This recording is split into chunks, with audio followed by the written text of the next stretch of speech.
Welcome to the Mixology Talk podcast, where we serve up answers for your cocktail questions, interview top industry professionals, and keep you up to date with what's going on in the world of craft cocktails. Welcome back to the Mixology Talk podcast. This is episode number 5, and if you're still with us, you are either drunk, you are my mother, or we're doing something right. If you have any feedback for us, please let us know. Head on over to mixologytalk.com/5 and leave us a comment. We would love to know what you're thinking. And today we're going to continue the series where we left off and talking about base spirits. And what we mean by base spirits is, the normal stuff you use for mixing like vodka, gin, bourbon, all that stuff. And today we're going to be focusing on a spirit with the widest price range out there, and that's brandy. So brandy is a really, really easy spirit to make. You can make it anywhere in the world, kind of like rum. And the thing that kind of separates brandy from other spirits is the fact that brandy always starts off with fruit. Right. So the interesting thing, I think, with brandy is that it could be made with any fruit. So I think most often people just assume that brandy is always made with grape wine, normal wine, but it can be made with or from peaches, blackberries, apples, really any kind of fruit, and it will still be considered brandy. Yeah, and there are some great brandies out there that use apple. It's actually a famous style of Calvados is what they call it, and it's just a really, really beautiful expression of a brandy. So, they can really take these style of distillates to a really high level with the right kind of care. So basically what you do is you get started with fruit juice and you make a wine out of it. And that process is, I think we've already covered that before, but the result of that is a alcoholic fruit wine, which is then distilled in the similar way as things like vodka are distilled, but it's not distilled to quite as high of a proof. And there's a reason for that. The reason for that is that you really don't want to lose all of the flavor and all of the good stuff that's in that fruit wine. Yeah, and you would definitely lose your identity if you were to distill it all the way up to the same level as vodka. You would essentially have vodka. Exactly. There's no difference at that point. You'd end up with a blank slate, but we really don't want a blank slate. We want that sort of fruit flavor that comes from the origin, which is that fruit wine. So that's really the basics of how brandies are made. After they are distilled, though, some brandies are also aged.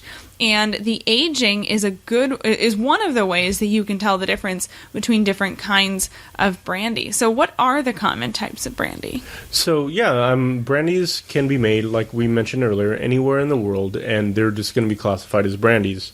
So you can have a California-style brandy, you can have a Spanish brandy, and, it just can be made typically with grapes, but with any fruit.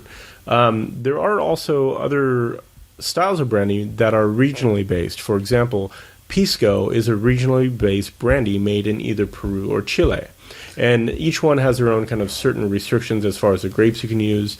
Even some of the Chilean brandies can be aged as well, but they definitely have their own process, and I will put a caveat in here. If you get the opportunity to head down to Peru or Chile, there are a lot of distilleries in place down there where you can actually see them either make the product the way they make it today, or in some cases even see the way that Pisco was made 100, 200 years ago, which I thought was just fascinating when we had the chance over in Peru. Yeah, it's definitely not as glamorous as some of the shiny copper stills that you see out here. We're talking clay pots and much more rustic. Hot days. Yeah, it's pretty amazing.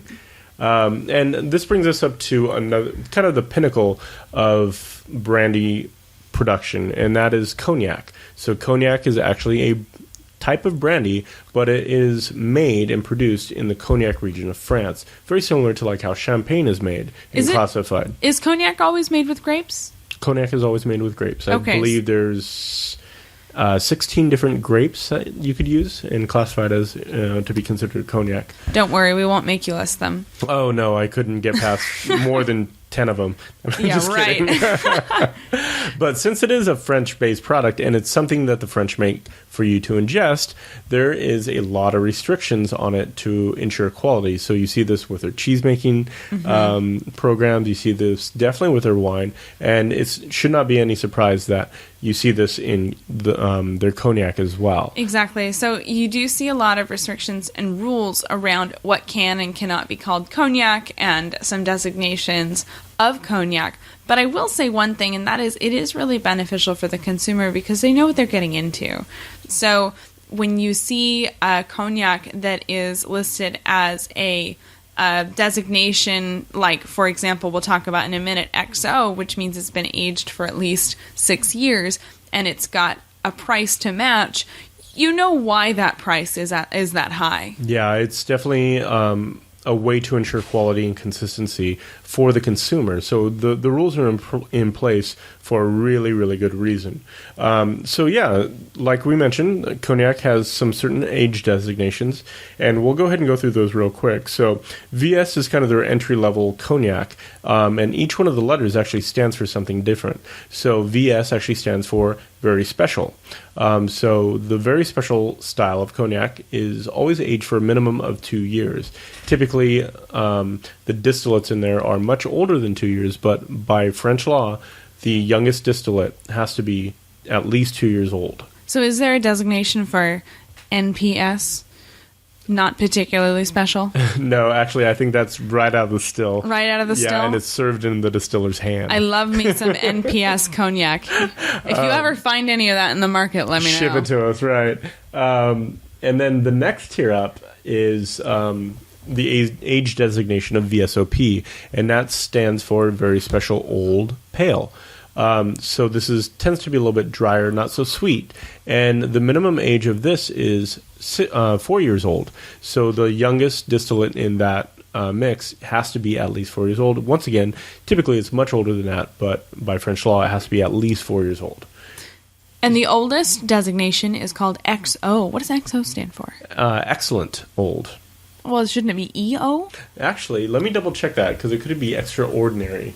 I certainly hope not, because XO cognacs must be aged for at least 6 years. So that, again, the youngest distillate in the barrel must be at least 6 years old. So things are much, much older than that. And this is by far the most expensive. We'll talk a little bit about shopping for brandy later, but if you're shopping for an XO cognac, you should really expect your price range to start around $130 a bottle. So I really hope it doesn't mean extraordinary. No, so sorry. I actually had a really bad brain fart there. I apologize. XO means extra old. Extra old. That makes a lot more sense. Extraordinary, maybe. No, extra old. Man, I can't believe I lost that one. But yeah. We will shun him later. Don't worry. Please do. So that's why it costs more, is that it's definitely the oldest of all of them. And while there is only a 2-year difference between VS, VSOP, and then again for XO, that you have to remember that this is the youngest stuff in the barrel, and the majority of it is much, much older. Yeah, one of the beautiful things about cognac is the fact that they actually hold their distillates for many, many years. So I'll actually tell a story a little bit later about a conversation I had with a cognac distiller, but many of these distillates go back way before World War I even. So they're holding these libraries of distillates for hundreds of years, which is just absolutely mind-boggling to me. And those distillates then I assume the master distiller then takes them and does the blending, and that's what you buy on the shelf for lots and lots of money. Exactly. So Julia mentioned earlier that this is one of the most expensive styles of spirits actually on the market. And I was just reading earlier today that there was one bottle of cognac that's up for sale that is $2 million for a bottle. That is crazy. Yeah, so, but now that we're going to cover shopping for brandy, we're not going to get anywhere near that price. You can definitely find some good value-oriented brandies for much, much cheaper. The $2 million cognac is going to be at the very top of your supermarket shelf. Yeah, and I believe tippy top. Yeah, the bottle was actually made out of 24 karat gold. Of course. It probably has one of those little magnetic stickers on it, too, because they don't want you running out the door with the $2 million cognac. Too. Yeah, absolutely.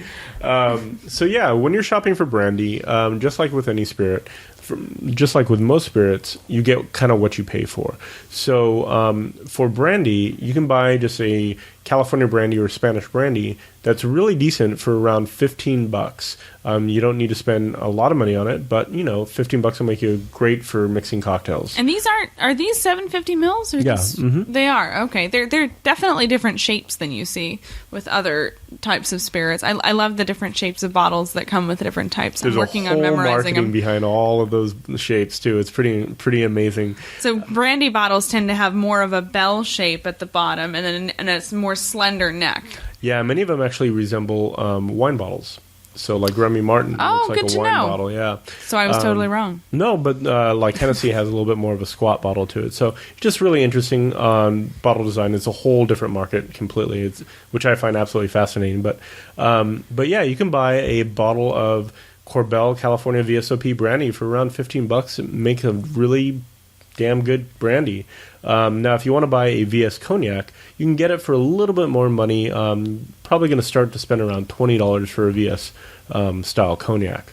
So, in general, it sounds like things that have the Cognac name, or because they're from that part of France and have the designation, you're going to spend a little bit more for that. You definitely will, for sure. And, that's just the entry level. So, if you want to have something that you can just kind of sip on and really enjoy, or even put in really, really spirit-driven cocktails, VSOP Cognac is a great place for that to start off, and that usually comes in around $35. And I will say that between the VS and the VSOP, you will notice a significant difference in the quality of the spirit. So how does it taste different? What's the difference in flavor between the two? So just a lot more composed. It's a lot more rounded out. With a VS Cognac, it's not quite had enough time to kind of balance out a lot of that hot alcohol, so you get a lot more of an alcohol burn with a VS Cognac, so which can be fun when you mix with it.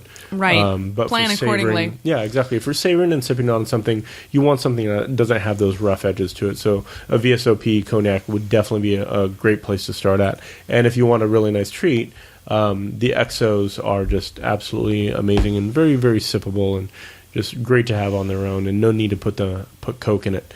And they really will be on the top shelf at your grocery store. And like I mentioned earlier, they start around $130. Yeah, and the VSOPs you can find around $35. So in general, if you're using them, I'm going to recap and make sure that I got this right. If you're using your brandy in a cocktail, you don't need to go really, really high end, and you can probably get a a non-cognac brandy VSOP around $15, and that would be just a great product to use. Absolutely, yeah, you'll have no problem with that. It's a great product to use. So that's probably a good ballpark to aim for. Mm-hmm. Great. And so, which brings us to the cocktail that we're enjoying, actually have enjoyed today. We enjoyed, yes. And it's one of my favorite cocktails because it's kind of a take on a Manhattan, and it's a cocktail called Vieux Carré. And this is actually kind of a famous cocktail. It was created in the Hotel Monteleone, which is the headquarters for Tales of the Cocktail. Yep, it's the prime location. And in this drink, we do use 3/4 of an ounce of cognac, which I believe we used VS Cognac. We did use VS Cognac, and it did a fantastic job. Yeah, absolutely. So, and we'll put the recipe for the Vieux Carré on our website at mixologytalk.com. mixologytalkpodcast.com, episode number 5. mixologytalk.com/5. There it is. All right. I messed that up too. mixologytalk.com/5. And there are some other common brandy cocktails out there. So like the Sidecar would be a great example of a brandy cocktail. The original Corpse Reviver, the Corpse Reviver number 1, not the Corpse Reviver number 2, is another famous brandy-focused cocktail. And are they really that different, number 1 and number 2? Completely different. Completely. You think the second guy just couldn't think of a different name?